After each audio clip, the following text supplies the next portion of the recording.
दोस्तों, जरा सोचिए, भीड़ भाड़ वाला रेलवे स्टेशन पर एक छोटी सी बच्ची जमीन पर बैठी है।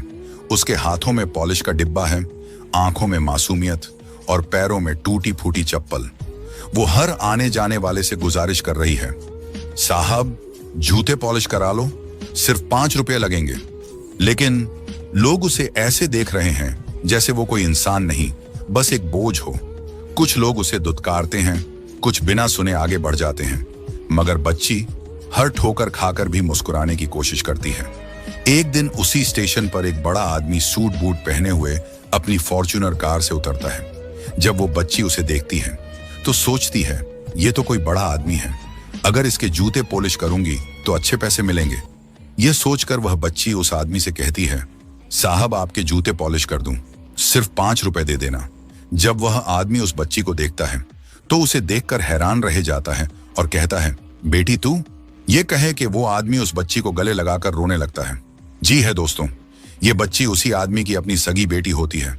पर दोस्तों, वो बच्ची अपने पिता को पहचान नहीं पाती है और उसे रोता छोड़ डर की वजह से ये कहकर चली जाती है कि अगर मैं आपके साथ गई और आप झूठे निकले, मुझे बेच दिया, फिर मैं कहां जाऊंगी, फिर आगे जो होता है वो आपको रुला देगा।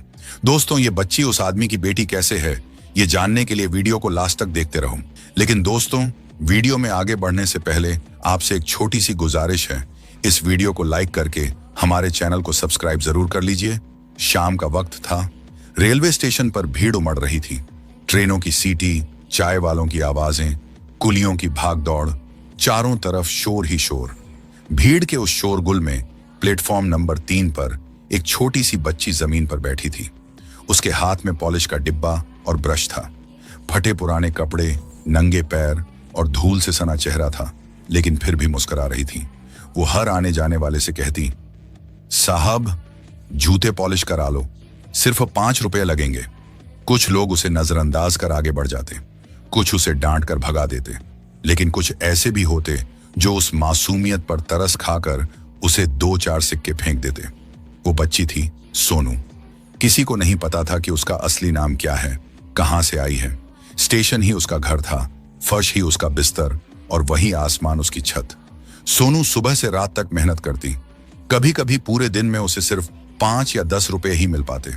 उन पैसों से वो स्टेशन के बाहर वाले ठेले से बासी ब्रेड या ठंडी समोसा खरीद कर खा लेती। उसके लिए यही बहुत था, क्योंकि उसके पास कोई माँ नहीं थी जो खाना बना सके, कोई बाप नहीं था जो उसकी देखभाल कर सके। जब कोई उससे पूछता, बेटी तेरा घर कहाँ है, तो सोनू बस एक ही जवाब देती, मुझे याद नहीं, बस इतना याद है कि मैं बहुत छोटी थी और रोते रोते यहां आ गई थी। हर रात जब ट्रेनें धीरे धीरे खाली हो जाती, स्टेशन सुनसान हो जाता, तब सोनू किसी कोने में सिकुड़ कर बैठ जाती। वो अक्सर आसमान की तरफ देखकर फुसफुसाती, माँ पापा आप कहाँ हो, मैं अकेली हूं। लेकिन उस मासूम आवाज का जवाब सिर्फ सीटी बजाती ट्रेनें देती। दोस्तों, उसी शहर में करोड़पति अरुण मल्होत्रा का बंगला था। अरुण मल्होत्रा अपने बंगले में बैठे थे। उनके हाथ में एक पुरानी तस्वीर थी, एक नन्ही बच्ची की तस्वीर। वो तस्वीर देखकर उनकी आंखें हर रोज भर जाती। वो तस्वीर उनकी खोई हुई बेटी अनाया की थी। सालों पहले एक बरसात की रात अरुण और उनकी पत्नी समीरा अपनी बेटी को हमेशा के लिए खो बैठे थे। अरुण के पास आज भी दौलत थी, शोहरत थी, लेकिन दिल खाली था।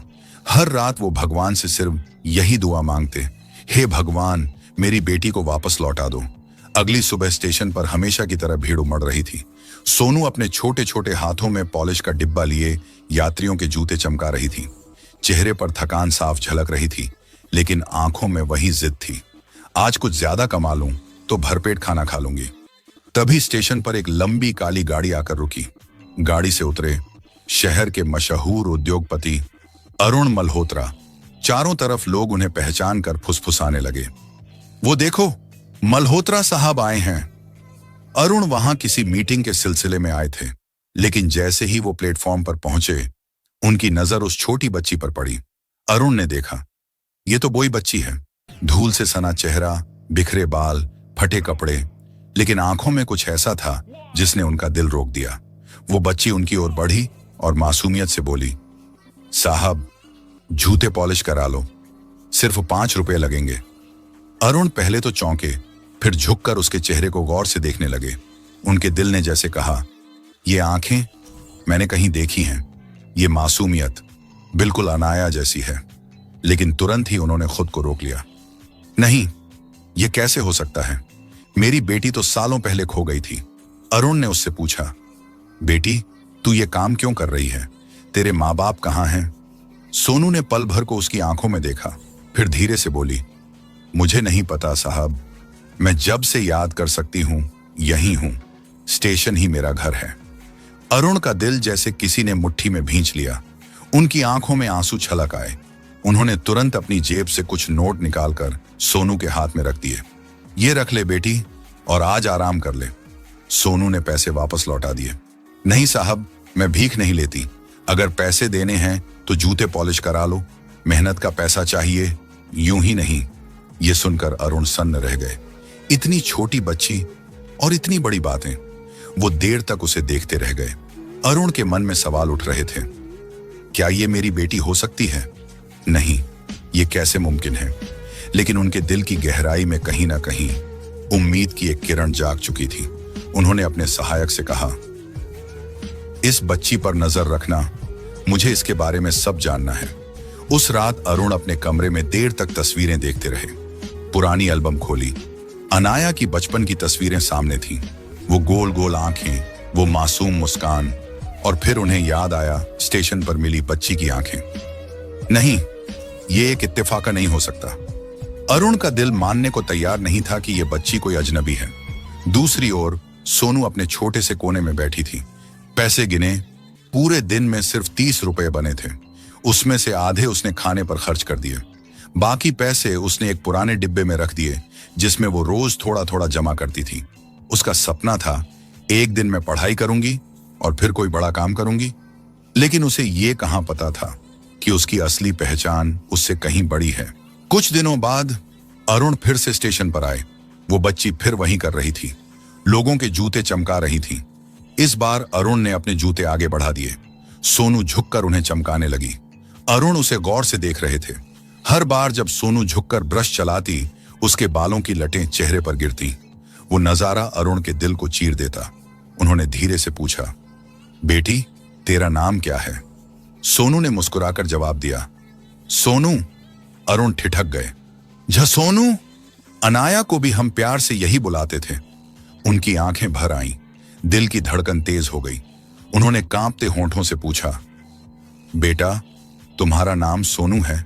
किसने रखा ये नाम? बच्ची ने मासूमियत से मुस्कुराकर जवाब दिया, पता नहीं साहब, जब से होश संभाला है सब मुझे सोनू ही कहते हैं। किसी ने असली नाम कभी नहीं बताया। ये सुनते ही अरुण के पैरों तले जमीन खिसक गई। उनके कानों में मानो किसी ने बम फोड़ दिया हो। वो उसी पल अतीत की गहराई में खो गए। सालों पहले अरुण और उनकी पत्नी संध्यान के घर खुशियां ही खुशियां थीं। अरुण उस वक्त अपनी मेहनत और लगन से करोड़ों की कंपनी खड़ी कर रहे थे। घर में उनकी 5 साल की बेटी अनाया सबकी जान थी। उसकी मासूम हंसी, उसकी तुतलाती बातें पूरे घर को रोशन कर देती थी। एक शाम अरुण एक बिजनेस मीटिंग के लिए बाहर गए हुए थे।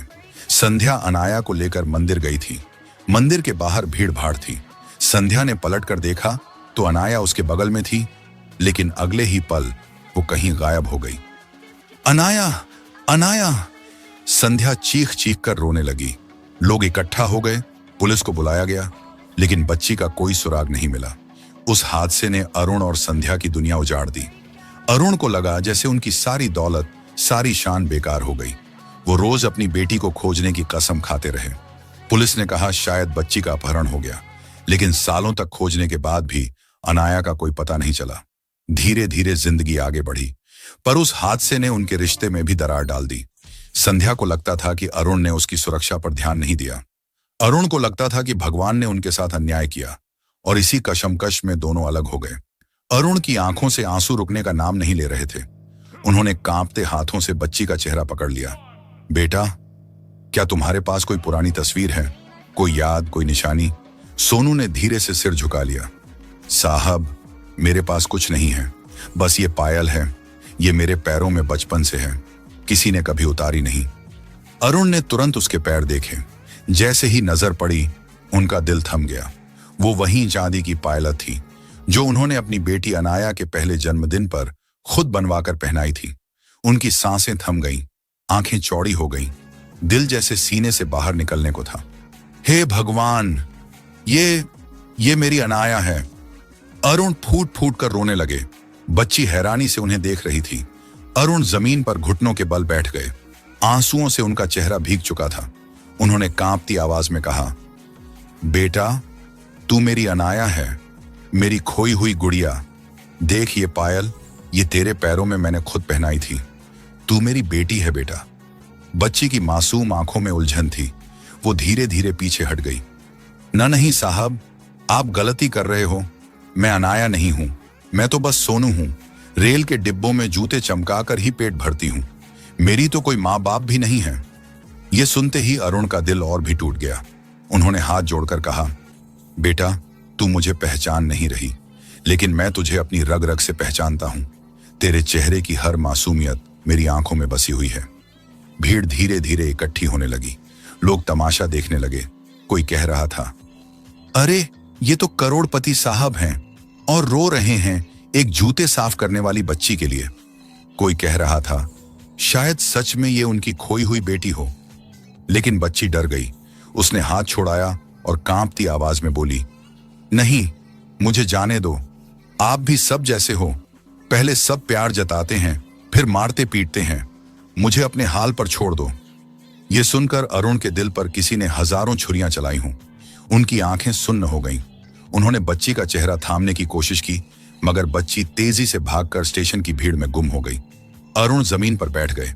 उनके होंठों से बस एक ही नाम निकल रहा था, अनाया, अनाया। उस रात अरुण चैन की नींद नहीं सो पाए। बार बार वही चेहरा उनकी आंखों में घूमता रहा। वो मासूम मुस्कान, वो पायल, वो नाम सोनू। उनके मन में कोई शक नहीं रहा। वो बच्ची मेरी अनाया ही है। अब चाहे पूरी दुनिया मुझे पागल कहे, लेकिन मैं उसे वापस घर लाकर रहूंगा। सुबह होते ही अरुण स्टेशन की ओर निकल पड़े। रात भर की बेचैनी ने उनकी आंखों को सुझा दिया था, मगर दिल में एक अजीब सी ताकत थी। भीड़ भाड़ वाले प्लेटफॉर्म पर चारों तरफ नजर दौड़ाते रहे। कहां गई वो? कहीं ये सपना तो नहीं था? कुछ देर बाद उन्होंने देखा, वही बच्ची कोने में बैठी थी। फटे पुराने कपड़े, धूल से भरा चेहरा और छोटे छोटे हाथ जिनसे वो जूतों पर ब्रश चला रही थी। अरुण की आंखों में चमक आ गई। वो दौड़कर उसके पास पहुंचे। अनाया, बेटा। बच्ची ने झटके से सिर उठाया और अरुण को देखा। चेहरे पर डर और गुस्सा दोनों थे। फिर आप आ गए? क्यों पीछा कर रहे हो मेरा? मैंने कहा ना, मैं आपकी बेटी नहीं हूं। अरुण ने उसके सामने हाथ जोड़ ली। बेटा, एक बार मेरी बात मान ले। अगर तू मेरी अनाया नहीं निकली तो मैं कसम खाता हूं तुझे दोबारा परेशान नहीं करूंगा। बस मुझे सच जानने दे। बच्ची चुप हो गई। उसकी मासूम आंखों में एक अजीब सी थकान थी। सच? कौन सा सच? मुझे तो अपना असली नाम तक नहीं पता। जिन लोगों ने मुझे पाला, उन्होंने बस यही कहा कि मुझे रेलवे प्लेटफॉर्म पर अकेला पड़ा पाया था। शायद मेरे माँ बाप मुझे छोड़कर चले गए। ये सुनकर अरुण की आंखों में फिर आंसू आ गए। नहीं बेटा, तेरे माँ बाप तुझसे बहुत प्यार करते थे, तुझे कभी छोड़ नहीं सकते थे। तू गुम हो गई थी और आज तक मैं तुझे ढूंढ रहा हूं। भीड़ फिर से इकट्ठा होने लगी। लोग फुसफुसा रहे थे, ये करोड़पति तो सच में पागल हो गया लगता है। नहीं भाई, देख उसकी आंखें। कोई बाप झूठे आंसू ऐसे नहीं बहाता। अरुण ने बच्ची से धीरे से कहा, अगर तू चाहती है तो हम टेस्ट करवा सकते हैं। डीएनए टेस्ट से सब साबित हो जाएगा। और अगर तू मेरी बेटी नहीं निकली तो मैं तुझसे कभी कुछ नहीं कहूंगा। लेकिन अगर तू मेरी अनाया निकली तो मैं तुझे इस नरक से निकालकर अपने घर ले जाऊंगा। बच्ची के दिल में हलचल मच गई। वो चुपचाप अरुण की तरफ देखती रही। उसने जिंदगी भर किसी को अपना कहने का सुख नहीं पाया था, पर उसके मन में डर भी था। कहीं ये आदमी झूठा निकला तो? कहीं उसे धोखा देकर बेच न दे। वो धीरे से बोली, अगर मैं आपके साथ गई और आप झूठे निकले तो मैं फिर कहां जाऊंगी? अरुण ने उसका चेहरा थाम कर कहा, बेटा, मैं तुझे भगवान की कसम खाकर कहता हूं, मैं तुझे कभी धोखा नहीं दूंगा। अगर तू मेरी बेटी नहीं भी निकली तो भी मैं तुझे अपनी बेटी बनाकर रखूंगा। यह सुनते ही बच्ची की आंखें भर आईं। उसने जिंदगी में पहली बार किसी की आवाज में सच्चाई और दर्द महसूस किया।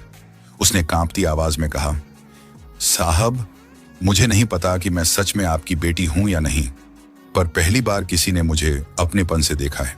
पहली बार किसी ने कहा है कि वो मुझे कभी छोड़ेंगे नहीं। अरुण ने उसका हाथ थाम लिया। अनाया, चाहे तू मानो या न मानो, पर मेरा दिल कह रहा है कि तू ही मेरी खोई हुई बेटी है। चल मेरे साथ, सच्चाई का पता हम दोनों मिलकर लगाएंगे। बच्ची धीरे धीरे सिर झुकाकर मान गई। अरुण उसे अपनी कार तक ले गए। भीड़ अब भी खड़ी थी। कुछ लोग दुआएं दे रहे थे, कुछ शक की निगाह से देख रहे थे। कार में बैठते ही बच्ची खिड़की से बाहर देखने लगी। उसकी आंखों में डर भी था और एक अजीब सी उम्मीद भी। रास्ते भर अरुण उसे देखते रहे। उनकी आंखों में सिर्फ एक ही ख्वाहिश थी, जल्द से जल्द ये साबित हो जाए कि वो सच में उनकी अनाया है। जैसे ही कार अस्पताल के गेट पर रुकी, बच्ची ने धीमे से अरुण का हाथ पकड़ लिया। अगर मैं आपकी बेटी निकली तो आप मुझे कभी छोड़ोगे तो नहीं? अरुण की आंखें भर आईं। उन्होंने उसका माथा चूमकर कहा, बेटा, अगर तू मेरी अनाया निकली तो मैं तुझे कभी अपनी नजरों से दूर नहीं जाने दूंगा, और अगर तू मेरी अनाया नहीं भी निकली तब भी तुझे बेटी बनाकर रखूंगा। बच्ची की आंखों से फिर से आंसू छलक पड़े। वो पहली बार अपने दिल से मुस्कुराई। अरुण ने उसके सिर पर हाथ फेरते हुए कहा, अब जो भी होगा हम साथ मिलकर झेलेंगे। अस्पताल में टेस्ट के लिए सैंपल दिए गए। अरुण का दिल धड़कनों से बाहर निकल रहा था। घड़ी की हर सुई उनके लिए सदियों जैसी लग रही थी। आखिरकार रिपोर्ट हाथ में आई। डॉक्टर ने फाइल खोली, मुस्कुराया और कहा, मिस्टर अरुण, बधाई हो, ये बच्ची सचमुच आपकी ही बेटी है। ये सुनते ही अरुण की आंखों से झरझर आंसू बह निकले। उन्होंने बच्ची को कसकर गले से लगा लिया। अनाया, मेरी गुड़िया, तू सच में मेरी बेटी है। बच्ची भी रोते हुए उनके सीने से लिपट गई। पापा, सच में मेरे पापा। उसी समय अरुण ने सबसे पहला काम किया, संध्या को फोन किया। सालों की नाराजगी और दूरी सब भूलकर बस यही कहा, संध्या, अनाया मिल गई है, हमारी बेटी मिल गई। फोन पर सन्नाटा छा गया। फिर सिर्फ रोने की आवाज आई। संध्या की आंखों से बरसों का दर्द पिघलकर बह निकला। कुछ ही देर में संध्या अस्पताल पहुंच गई। जैसे ही उसने अनाया को देखा, वो पागलों की तरह दौड़ पड़ी। अनाया, मेरी बच्ची! मां बेटी का गले मिलना देखकर पूरा अस्पताल भावुक हो उठा। अनाया अपनी मां की गोद में सिसक सिसक कर रो रही थी। मम्मा, मुझे लगा आप मुझे छोड़ गई थी। संध्या ने रोते हुए उसके माथे पर चुंबन दिया। नहीं गुड़िया, हम तो तुझे हर दिन ढूंढ रहे थे। जिंदगी ने हमें जुदा कर दिया था, लेकिन भगवान ने हमें फिर से मिला दिया। परिवार का पुनर्मिलन अरुण, संध्या और अनाया तीनों बरसों बाद एक साथ खड़े थे। लोगों की भीड़ ताली बजा रही थी, कोई दुआएं दे रहा था। अरुण ने आकाश की ओर देखा और धीमे से कहा, धन्यवाद भगवान, तूने हमें फिर से एक कर दिया। अनाया ने दोनों का हाथ कसकर पकड़ लिया। अब हम कभी अलग नहीं होंगे, है ना पापा? अरुण और संध्या दोनों ने एक साथ कहा, कभी नहीं बेटा, कभी नहीं। कभी कभी जिंदगी हमें परखती है, बिछड़ा कर आंसू देती है, पर सच्चा प्यार और अपनेपन का रिश्ता कितना भी टूटा हो, वक्त के साथ फिर जुड़ जाता है। अरुण, संध्या और अनाया की कहानी यही साबित करती है कि खून के रिश्ते और दिल का प्यार किसी भी दूरी, किसी भी गलतफहमी से बड़े होते हैं। दोस्तों, अगर आपको यह कहानी अच्छी लगी हो तो वीडियो को लाइक कर दीजिए, और आप हमारी वीडियो को भारत के किस कोने से देख रहे हो, यह कमेंट में जरूर बताना।